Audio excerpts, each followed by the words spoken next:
Good evening and welcome to another powerful edition of Defending Our Community. I'm your co-host, Sister Khadijah, and the host is Mr. Kevin. Our topic this afternoon is America Great Now. Now, before we go any further, we are having a little bit technical difficulties with the telephone number. So you know the telephone number that we have, we're going to go ahead and just switch it over to 337-781-1110. 337-781-1110. And I want to also say Hotep, Habari Ghani, or Assalamu Alaikum. It is customary in the African tradition, before we go any further, that we get permission from our elders to speak before the community. And I would like to ask my mother to give me permission to speak. Yeah, you may speak. Yes, and I want to send a shout out to Marbuck and Joe of the Marbuck and Joe Show. I want to also send a shout out to all of our young men, and we do have some women that is up against the wall when it comes down to child support. We want to go ahead and give you a shout out for child support. We want to tell you that there is something that can be done through the legislative process. We just have to galvanize and take care of that. Now, also to those men and women that are incarcerated, vote this coming Tuesday. This coming Tuesday at 6 o'clock. Vote with Consuela Gaines and Kelly Garrett. There's going to be a meeting, a vote at 6 o'clock, and I'm not exactly sure of the address, but when Mr. Kevin talk, I'm going to look it up for you. So we're going to go ahead and dive right up into our topic, and our topic is America Great Now? Mr. Kevin, you always pick up the topic. Go ahead. Yeah, well, I'll pick up the topic because this is what's happening for real in the world. I picked the topic is America Great Now? And America never was great, but it was getting better. And now we have a dictator running the country that's making the Christians look even worse than what they were before he got in office. The thing is, you know, everything they preached about, everything they read about in the man-written Bible was that love thy neighbor. All the above, they have broken all the commandments plus him. And they even call him an apostle. Donald Trump, an apostle. With all the commandments that he have broken, they still want to make him biblical. This goes to show you how the man book of stories called the Bible is fictional. Now, the thing that gets me is that abortion, you know, you rather save a child but kill a man at the end. So what's the difference between abortion and killing somebody with lethal injection or by shooting them? You know, the thing that get me is that we are not the judges to be doing that. But the people of today feel that if they read this story that man wrote in the Bible, they'd give them all access to do what they want and then turn around and use it on us if we don't listen to them. But the thing is, we, the people, have to come together with each other and be for each other, no matter what color. You know, I always say there is one race, and that's human race. You know, as I look back into my family, we have white people, the white culture with the black culture. So it's still one race. It's just that we both coming from different cultures, and we're mixing together, but yet still we're not trying to understand each other's culture. So I say to everybody is America great? But yet still, we don't want no more immigrants to come to America. Well, immigrants is what built America. But now we done got so sophisticated that we feel we don't need no more immigrants. Trump is an immigrant. Everybody that's in his office is immigrants. But yet still, they think they're the ultimate culture. And that's white. And it doesn't make sense to me that the so-called Christians back people up like this. And that's what makes y'all so diluted. So if you're going to do something right. If you're going to read that Bible, do what the Bible says to do. And stop playing with it. Now, Sister Khadijah was on the radio this morning, and she asked Reverend White about she didn't understand something about the Bible because she felt she needed to read a little more about it and all that. Well, you are that living Bible, because if you want to be treated like somebody, treat other people like you want to be treated, and life is going to be great. That's the Bible to me. It don't have to come from a man who plays like he's a reverend or a pastor or closer to God than you, because God lived through all of us. So is America great when you got everybody that into church backing up hate? Well, yes, Mr. Kevin, our topic is how great is America now? And this is a live segment. You can reach us at 337-781-1110. We're having some problem with the regular phone, so we have a substitute phone that you could call us in. And also, we were on the show this morning. We had Reverend White from the beginning, on KIEE.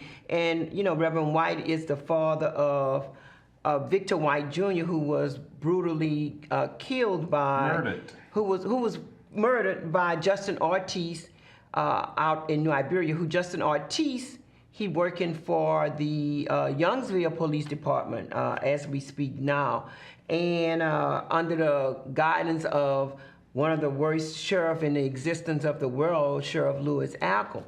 Now, how great is America now? You know, that's something that we need to really dive into, because you know that the slaves, they're the one that helped build America. The indigenous Americans, they helped build America. There is a such thing as reparation. Reparation is repaying a debt that is due. And for some apparent reason, the blacks, the ancestors, our ancestors, they've never received reparation. You know, you had John Connors, who had sponsored a bill in Congress, and the bill really, it really like stayed there. And now today, as we speak, a lot of people or a lot of the candidates are talking about reparation, but they have like a really small, minute mindset of what they would agree is actually reparation. But if somebody for years and years helped build this country, and today, you know, they can't even get a regular loan from the so-called governmental entities, then something is definitely wrong there. My ancestors, maybe some of your ancestors, I'm not sure with you, but my ancestors, I know they worked hard and everything. And just like my great-great-grandmother wasn't able to leave her great-granddaughter anything, I have a problem with trying to leave my children something and stuff like that. So it works hand in hand. You've got to realize that there were people that came before you. There were people that were murdered. They were raped. They were mutilated. And Mr. Kevin, yourself, you went to Whitney Plantation. You've seen all of this. So you periodically, who have seen some of the torture that existed in the United Slave States of America, you seem like to think that, that black folks don't need reparation. Look, we rather worry about reparation than representation. That's the problem with us today. Those people don't owe us nothing at all. Now, they do owe our ancestors an apology, because they the one went through... An apology, Kevin? Yes, because they the one I'm sorry. Well, to you it is. Our ancestors went through hell and came back and made it heaven. And then the thing that get me is the generation after them think that these people owe them something. They don't owe us nothing. We owe it to ourselves to make our own self better, of people of getting along with each other. That's the reparation we need to be into, us. Not worrying about those people and all that, because just like you said, the politicians starting to play with that reparation stuff because it's election year. Just like every politician right now, election year, comes to the neighborhood and give you all the problem that we know about already and talking about they gonna fix it. How many times we gotta hear the same old thing, and then when they get in office, guess what happens? Nothing. So they uses that to get to us. We asking for reparation for what? They didn't take my mind, and that's what my ancestors left me. How to believe in yourself to do better. How to get out there and make yourself better. How to get out there and work. That's the thing that gets me with our new generation. They feel everybody owed them something. They don't owe us nothing. Now, if you one of those people who learning from your ancestors how to do something and take their livelihood and their trade to another level, that's a blessing in disguise right there. So when you begging for reparation, you're losing your own life. So stop asking for somebody to give you something and go get it. That way you can appreciate it more. And every time I hear black folks begging for reparation, that puts us back a couple of years more. And yes, they do owe us, our ancestors, a reparation of an acknowledgement of an apology to recognize what they done to them, and they still couldn't kill them all. But now we killing each other. So what reparation gonna bring back? Well, we are killing each other no more than any other race. Oh, we killing each other more than any other race. No more than any other race is killing each other. It's time for us to start listening and paying attention to the news. That don't report everything. You have white on white crime. You have Vietnamese on Vietnamese crime. You have Italian on Italian crime. So it doesn't really matter. White on white crime, that's Wall Street. They robbing each other money, but they're not killing each other. A couple of the millionaires killing their own self, suicidal. But when you come to the black people, this is the worst genocide that's going on in our neighborhood. Killing each other, but yet and still you want the other culture of people to respect you. How can you get somebody to respect you if you don't respect your own self? And that's what I don't like about our culture of people today. We don't like telling the truth and telling the kids what they need to hear. Nobody gonna come and hug you if you don't know how to hug your own self. We got to get together mentally. Okay, just mentally, not physically, just mentally. Well, we're getting together physically because a lot of them killing each other. That's physical right there. Yes, and before, like I've said, that Mr. Kevin talked from his experience, from what he know, from what he's learned. So that's his. How you call it, Mr. Kevin?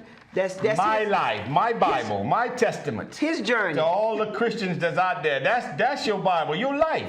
We all have a story that we can tell somebody to wake their story up. But if we keep covering their story and trying to make it better for them when they don't really want to know what their story really is, because everybody was born for something to do.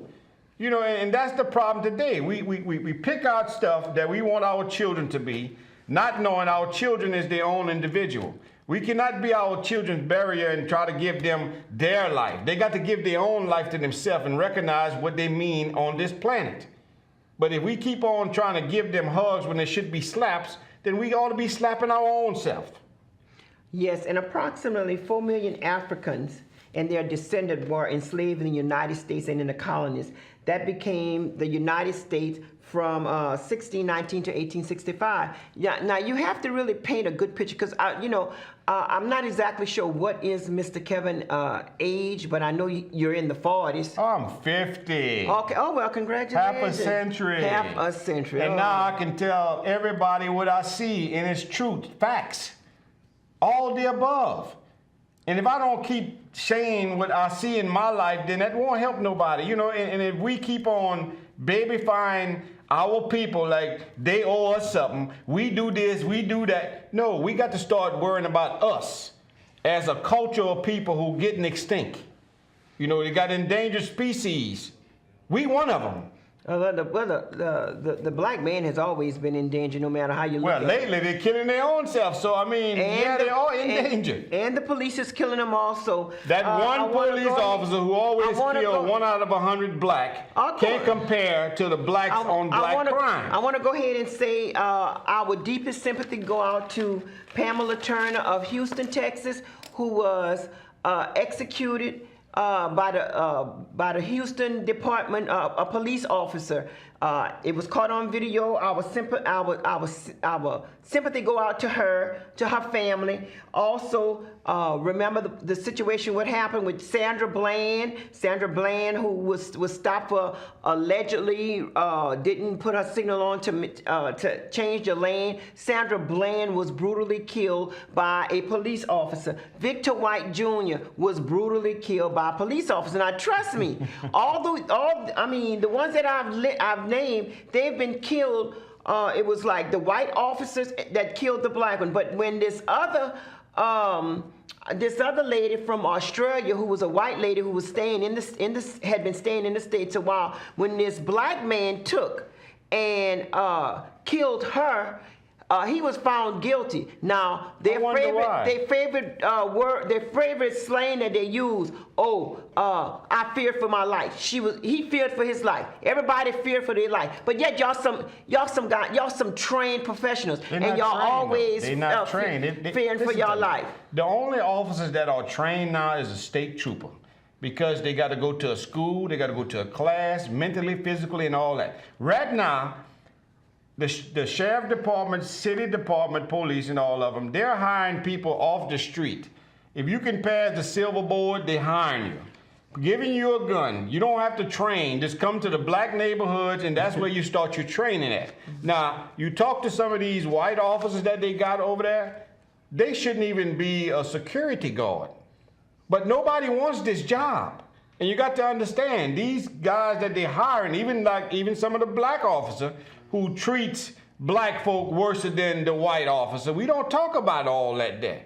But the thing is, if I was a black officer going in a black neighborhood, yes, I would be pulling my gun out too, because you're hearing how these black kids shooting each other for no reason. I want to come home to my family too. So I understand the white officer when he coming back there with that kind of fear. But I blame the mayor and the police chief, all of them, for putting coward people in a section that they know have violence. So it's not these officers' fault. They're doing their job. Some of them overdo their job. Now, if you see a black person running with no gun and you shoot him, well, you're guilty for murder. But yet and still they won't have that claiming, because then a lot of white officers will be getting quit because they know that they're going to be found guilty. Well, next time I'm going to have a list of all the mass shooters that existed. And a lot of these mass shooters from Columbine to right there. Okay, but that was white children. Oh, okay. That was white children at the school. Specifically my point. You want to talk about the black on black crime. What about these mass murderers that goes in church, that goes at a concert and kill 50 to 53, 60-something people, wound 100 and something people. Right. You're not equating them as being black on black. Kevin, I'm trying to show you a point. I'm trying to show you a point. I'm seeing your point, but your point is so far off the point. The thing is, black on black, listen to me, the news is not reporting every shooting that's in the hood. When they get closer to the white section of town, you're going to get that report. But they got, since the city police in New Iberia, I know this go on in any little town that got a police department, the poorest area always got the most violence. But in New Iberia, they got 3 murders that happened already in the last month. You only heard about 1. But yet still the city police was supposed to stop all the shooting and all that. No, that's to keep them in their own town. Now the Sheriff Acker, what he said last year, he was going to let the street clean the street. Common sense people knew what he meant. So let them shoot each other, and then they'll go back and make the report. Yes, and our topic is how great is America now? You could reach us at 337-781-1110. You have Mr. Kevin, and you have myself, Sister Khadijah.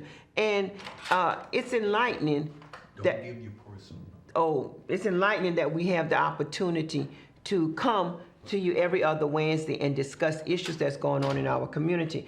I know right there, and also in New Iberia, you have like Ann Street, Hopkins Street. All of these streets are supposed to be some type of historic district. However, we're going to take our time and we're going to go ahead and just take pictures and video, you know, how one segment of New Iberia have everything going for it. It get all of the Main taxes, all of the grants, everything going No, for they it. don't get all the grant. They use Hopkins Street to get the grant. And then once they get the money, they share it to Main Street and then give us the change. Right, but Kevin, there's supposed to be some type of record keeping Well, for thank that. our black council members who don't say nothing, and you know that's the thing that happens.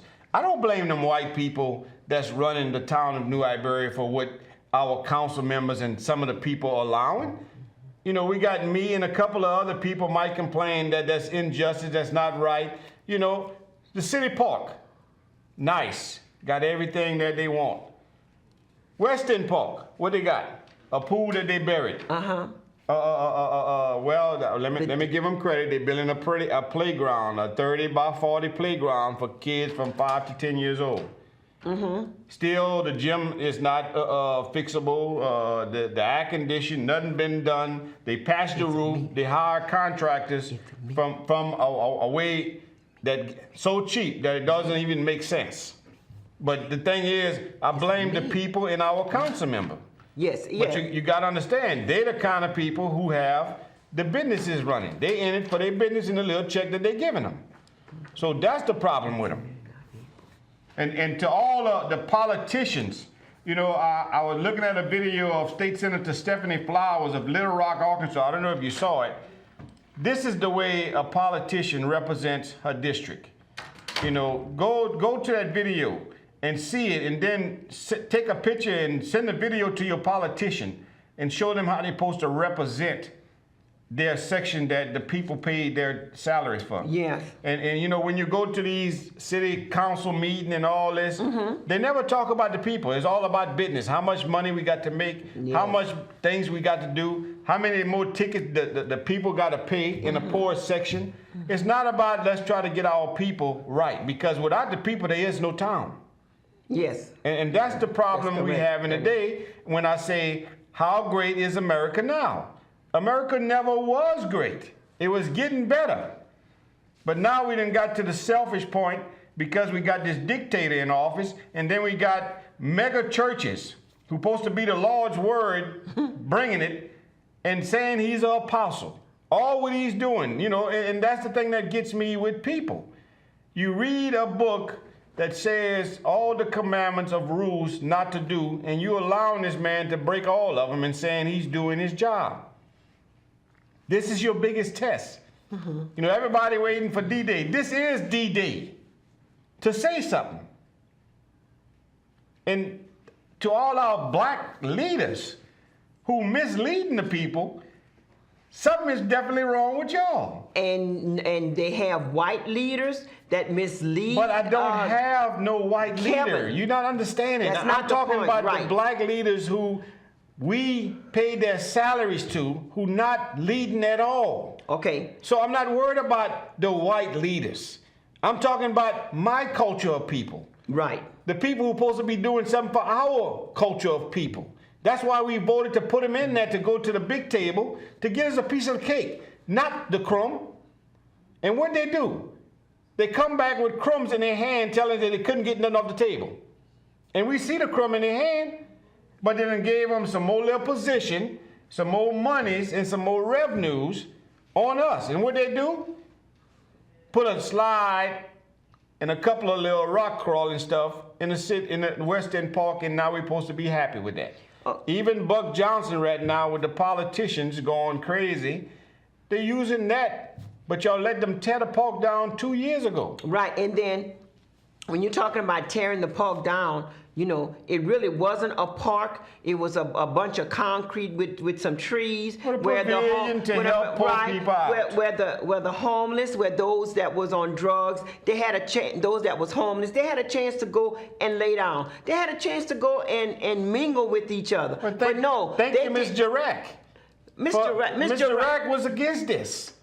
She was the one started all this. Mr. Rack was against the people hanging out in the park. You sure? I'm positive. Well, she was the council member at the time when they was gonna tear this down. Right, but I don't have both sides of the story. You don't have to have both sides because I'm in that area. I'm telling you what didn't happen.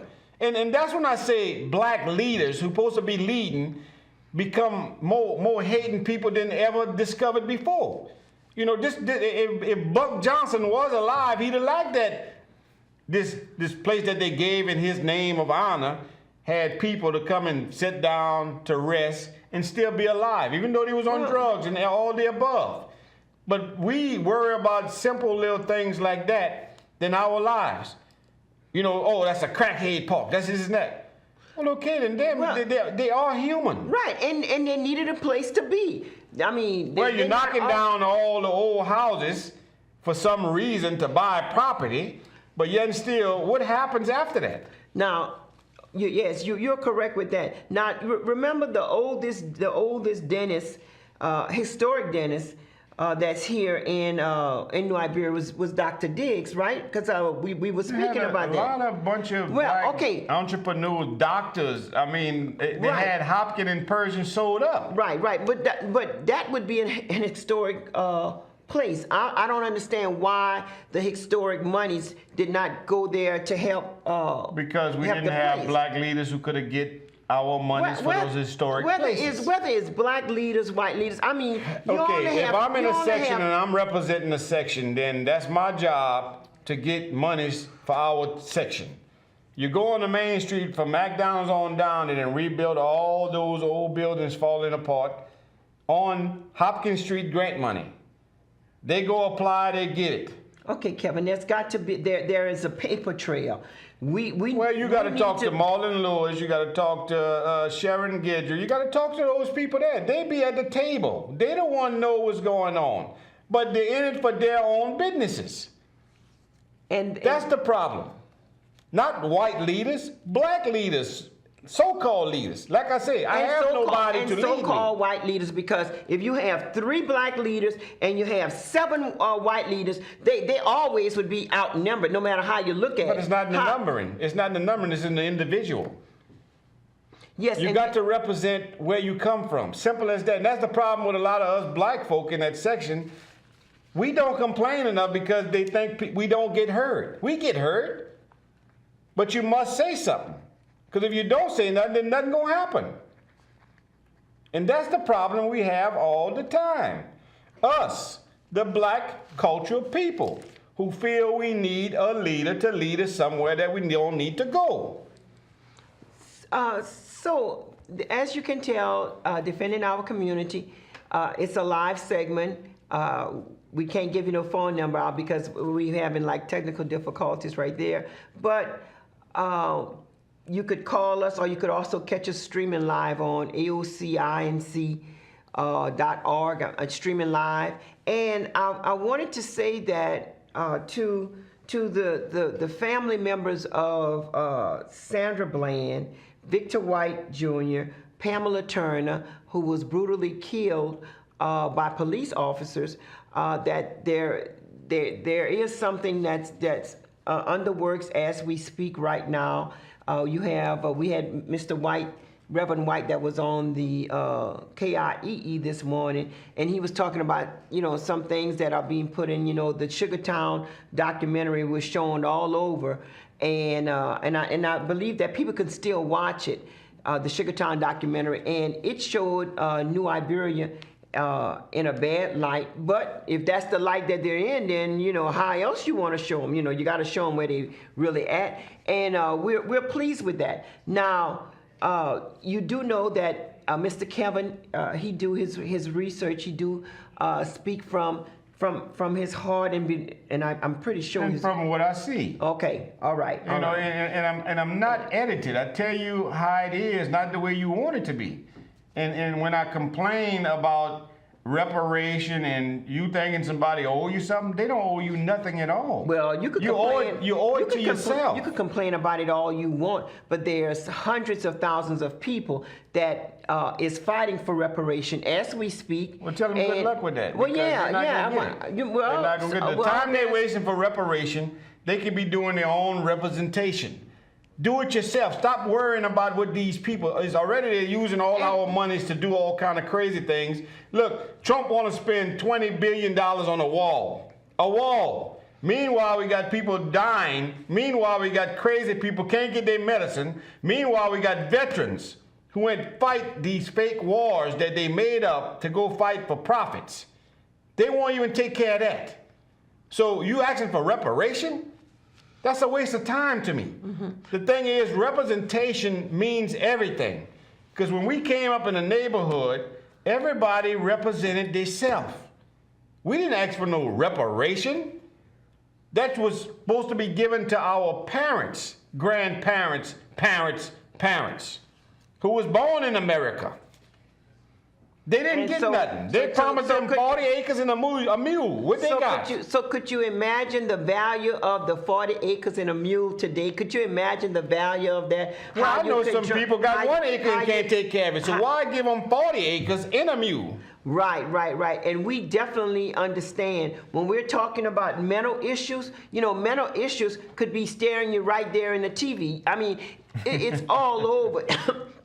We just have to make sure that you understand where we're coming from. Now, trust me, he's completely against reparation. He's completely against just about a lot of things that he should be for. But yeah, a lot of things that you should be for. See, that's the problem with our youth today. That they okay, feel, so now we back on the youth. Well, we got to go back since our adults complaining about reparation, thinking that these people owe us something. We owe it to ourselves. We owe it to ourselves to do better because our ancestors. Look at our kids today. They lost their lives. Yes, they for were us. Killed, mutilated. And I bet you a lot of them who lost their life was to come back, if the Lord allow them, come back and see how these youngsters don't care about nothing. They would have stayed with their family. And that's what I'm trying to say. They gave us life. And what we asking for? Crying for reparation. Our life is our reparation. Let's get our cast around our life to be better. Let's not think these people owe us something, because when you think somebody owes us something, then what we do? We keep crying till they keep on telling us, we gonna do it, we gonna do it, we gonna do it. Meanwhile, you could be doing it for yourself. It's like a child. If you keep on showing a child that you're gonna covet him, he's never gonna grow up.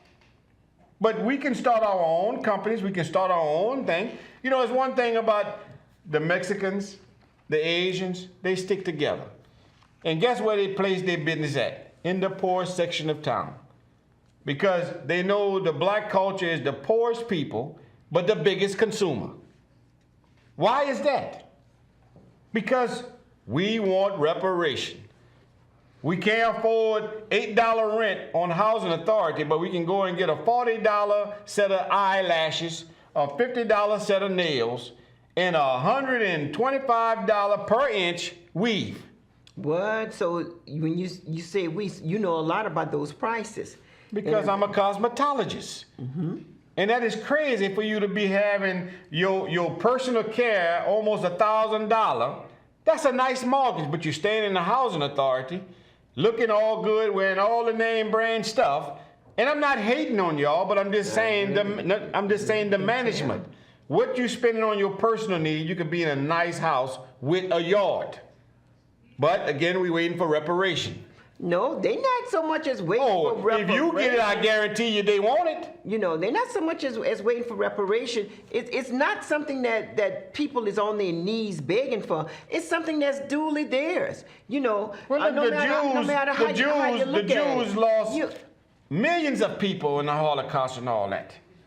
But yet they still managed to pull themselves together. I think they lost 6 million people, and that was counted. That was counted. And the African Holocaust throughout the Atlantic slave trade, all the transit slave trade. We lost millions of people, millions of people. I ain't gonna say as much as the Jews, but yet and still. Yes, more than the Jews, Kevin. Yes, more than the Jews. All right. You see, that's the thing, that we don't have the numbers to that, but yet and still. We do have the numbers. They say it themselves. They lost 6 million people. Who counted that? The Jews lost 6 million people. The black folks That through they the had slave counted. the black folks through the slave ship, we lost hundreds of millions of people. So I mean, one life that's lost is really detrimental. But then you look at the numbers: 6 million to over 200 But million. look at the that's people. A whole Look lot. at the culture of people. You don't hear them still crying about reparation. And you see them reading books, and you see them training their children to become lawyers, doctors, and entrepreneurs in this country of immigrants. We the only ones who cry about everything. We think everybody owes us something. They don't owe us nothing. When you wake up, you get in this world and you do what you have to do. And listen who talking. We the only one that cry about things. I done been around you where you cried about a lot of things, you know. How old I was a kid then. But still, as a man, you got to recognize what you represent. You know, I tell my children, I tell my grandchildren, nobody owes you nothing but yourself. If you want to sit back and think people gonna hold you back, then they gonna hold you back. But now we go buy video games to our kids. Okay. You know how much that costs? Nope, because I don't almost buy $125 for a game. Okay. But we won't pick up a book or buy our children a book and let them know, read this book, you're gonna be You can't say that we don't do this. I mean, you're talking hypothetically. Okay, they got a lot of people in our culture who does it. But they got more of people that don't. The poverty level is pathetic, because the monies that goes to a lot of these poor section and the money they waste it on, it doesn't add up. The thing that get me is every time they give, like, look what New Orleans went under the flood. They was paying these black folks to get out of town, and they was giving them nice money to go start a new life. Guess what they did? Went buy new cars and went right back to the sewage factory in New Orleans. Well, I do know of a couple that came to Lafayette and bought property and is still living here with that monies that they received. That's the smart ones. So that's the smart ones. You can't say all of that. You got to say like a percentage. Okay, but the percentage of those who stayed out there doesn't make sense for you to stay out there. And, you know, that's the thing that gets me with people. We always think it's better. Sometimes things happen for a reason, and you just got to move to the next section. Simple as that. But then when we got to start crying, saying we owe this, they did this to me. No. You did that to yourself. No, and you know, you got to take the good with the bad. We know that some of the things that he is saying is inaccurate. We know that some of the things that he's saying is accurate. So you gotta take the good with the bad. You know, our hats off that he do take the time to do some research, and of course his beautiful wife helped him out a whole lot. However, it still remained the same that under the Jim Crow laws, under the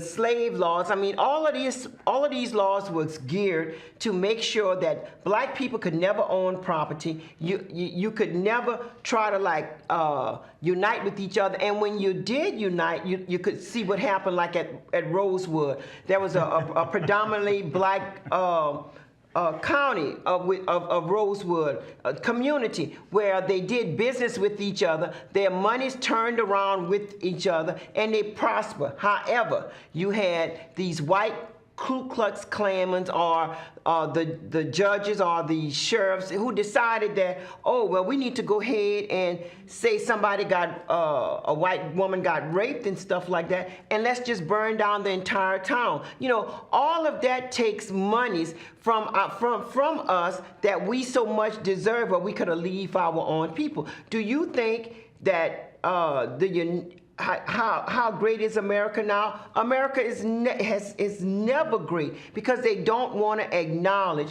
what is rightfully in the paper books. You know, they don't want to. They don't want to acknowledge. Can you let me finish talking? They don't want to acknowledge facts. You know, they could pay restitution to so many other groups and like forget about the black man and the black woman. Like if to say, oh well, you know, we did them a favor. No, y'all didn't do no favor. In a way, they did. So I mean, if you look at it bad the way you try to look at it, listen to me. Segregation, you would say was bad, right? Not just me. Not just me. No, you're Okay, the right. only one right here, right? You Okay. say segregation was bad, right? Correct. No, it wasn't. Segregation started giving opportunities to a lot of people. And that's the thing that you don't realize. We had We so many. we come from a background that it is so potent till it don't even make sense how some of our ancestors stayed alive. But these were strong people. Now a lot of them pick up drinking and other kind of drugs. This is to put up with what they had to go through. But the thing is, they survived. And then they shared their story with us. Okay, but Then we pass the story down to somebody else to help their life. You know, when we hear our youngsters complaining about their life is not this and not that, what we do? Well, look, I'm gonna try to make it better. No, this is what you do. You make it better. Stop worrying about that person right there. Worry about you and your family. Because nobody can stop you but yourself.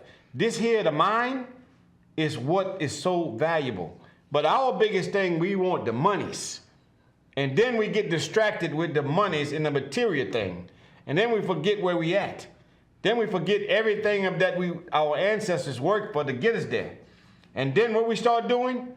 Using our own people to make money off of. okay, and you know that Mr. Kevin's statement is really hypothetically. He's just hypothetically saying that it's not nothing where he could say that's completely factual. What part? What part you want facts in? and- What and- part you want facts in? Oh, thank you so very much. Which is hypothetically. But what part you want speaking. facts in? I can give it to you. No, the part See, that you're talking about. We always need some paperwork or some kind of professional to give us stats on our life. And that's where we go wrong at. You ever been to a mental doctor? And what about him? Okay, the doctor trying to tell you what you need to do in your life. Doctor not at your place, not in your subdivision, not at your house, seeing what you putting up with. He in his office, correct? Yeah, he's in his So office. he gonna talk to you and tell you this is what you need to do. Will you listen? Well, I mean, if he's a trained professional, yeah. I mean, that's But he what- never lives your life. He He never- read about what he think that should be done in your life. And he also has some type of training, Kevin. He has some type of training. You So know, there it goes again. Because he got a doctor's letterhead means that he's the smartest person on this earth. well, I'm not going to take advice from somebody that's not a. But you take advice from somebody who's been through something, correct? If I have a heart problem, I'm gonna go to a heart specialist. I'm not gonna go to a chef. So Well, I thought you would go to a toe doctor, mean that that the vein go to the toe from your heart. Okay. But the thing is, those doctors are learning on us. Same thing that we do every day. And when we start depending on these doctors, guess what happened to us? I'm listening. We get forgotten. Okay. And that's where I'm trying to say about we got to start presenting and being our own professors and our children and grandchildren professors. Telling them what we know, telling them what we see. Tell them that don't worry about what these people trying to do you. You the only one can do yourself something. We don't instill none of that in our children. What we do, we cry with them. I want to send a shout out to my granddaughter, Chastity Sada Marie Moore, and my other granddaughter, Nadia Bonnet, and she's going to be 5 tomorrow. I want to send a shout out to her before this segment closes. And I want to send a shout out to all the people who think they can't do better. Oh no, you're a prime example. I mean, you're an entrepreneur. I mean, No, I'm not. I'm not an entrepreneur. What are you? I'm a person that believes that I can do something. Okay, so you got some businesses. So you have business. So But it's not about business. I have a life and I have a family. And if you got things that you believe in that push you to do better. But if you turn around and ask for reparation for every little thing, Ain't nobody asking for no reparation for every little thing, you know. where are you trying to get reparation for what No, they done to our ancestors? Okay, this been going on for years, And Kevin. I understand that, so let it go and get some representation. Let it go. We fighting the wrong battles. Now he want to play that Snow White song. Let it go, let it go. Huh? I never heard that, but yet still, the thing is, we got to pick each other up. We got to stop waiting for the great white hope or the great black hope to come and give us our life. Okay, so we got to stop that. all right. So as an individual, what is it that you see in your community that you're giving back to? Well, I'm giving them the truth. When they come complaining about, oh, they don't want me to do this, I'm like, no. You started off wrong with they. It's you don't want. They don't wake you up. You wake yourself up. With the help of the good Lord. Well, the Lord never wakes me up. All I'm trying to tell you is we cannot believe in something we can't see if we don't believe in something we can see. And that's the problem. We go to these pastors and these churches and, you know, all these little biblical places, and we tell them to say a prayer, and then we feel we say a prayer and now our sins are forgiven, but the next day we hating on our stepfather or somebody else that we can't stand. I don't even think you have to wait till the next day. I think you could go ahead and just do it like right then Well, that and there. means the Lord is not in your heart. Well, because technically, everything that they Call, say. you have a question or comment? Thank you for taking my call on this line, Sister. Great show today. We want to thank Mr. Kevin for doing a great job, and you, Sister Khadijah, and shout out to your director. Listen, the appropriate topic you guys are talking about right now, how America was great. I mean, how great is America now? Yes. I mean, even throwing that word around, Mr. Kevin, it makes me sick to my stomach. Because we know what they mean by that, make America great again, and all the stuff associated with it. Now, the question is, Mr. Kevin, we got to ask, how do they want to make America great again? Bring it back to the time when they had slavery? Bring it back to the time when they had those Al Capone running Chicago? You know? I mean, come on. I mean, there's no such a time America was that great. It was great it really was great for a certain segment of the community, but certainly not for black folks in a sense. Now, I want to touch on this other topic, how hypocritical now in the Louisiana state legislative body that's in session right now, how they go vote down the minimum wage. I mean, just a $2 raise almost, you know, from 7 to 9 something. That's the most shameful thing these people could do. And this is how they want to make America great again. Like I said, they're trying to take it back to those days when you worked for a nickel, and before that it was slavery, you know. But the other issue, I'm looking at all these crazy bills again, because Sister Khadijah could tell you when Mr. Janelle had KJCB, I used to call in and talk about all those bills that they put on through the legislative body every year, and they pass a number of laws you don't even know nothing about, you know. Now, Mr. Kevin, I know you are an animal lover. We got some people are animal lovers, some people are so they tolerate animals. And I'm not against the care and feeding of your animal that you own, but to have a bill where that's going to be criminalized on the same level of a sexual predator, and that's the most important bill they trying to advance through the Louisiana legislature, while you have people can't get adequate health care. When, you know, if you abuse your pet, Mr. Kevin, you know you're going to be arrested, you're going to be put in some kind of database. They're going to probably send out flies, almost on the same level as a sexual predator. And then when you come out, you're going to have to pay, you'll be called animal killer. All of this stuff to me is ridiculous. I mean, there's ways to protect your animals and pets and rights and so forth, but over the top bull that the Louisiana legislature keep advancing that's important over the everyday issues of our needy people in our community, that's ridiculous. And one more thing, you're right about our so-called black leadership in New Iberia, and I got to say it, Sister Khadijah, I sent the video of the city council meeting that night when they discussed Sugartown. Why were all the black elected officials upset over the documentary Sugartown? I tell you why they was upset. Because they was trying to please their masters in the city of New Iberia. Why would you be upset when everything that was investigated and researched by different organizations, different press outlets, the Advocate, they won the Pulitzer Prize. I don't think they would be putting any bogus stuff on the city of New Iberia because they're part of the mainstream system. But all of that stuff was researched. The New York Times, the Discovery Channel, investigative discovery.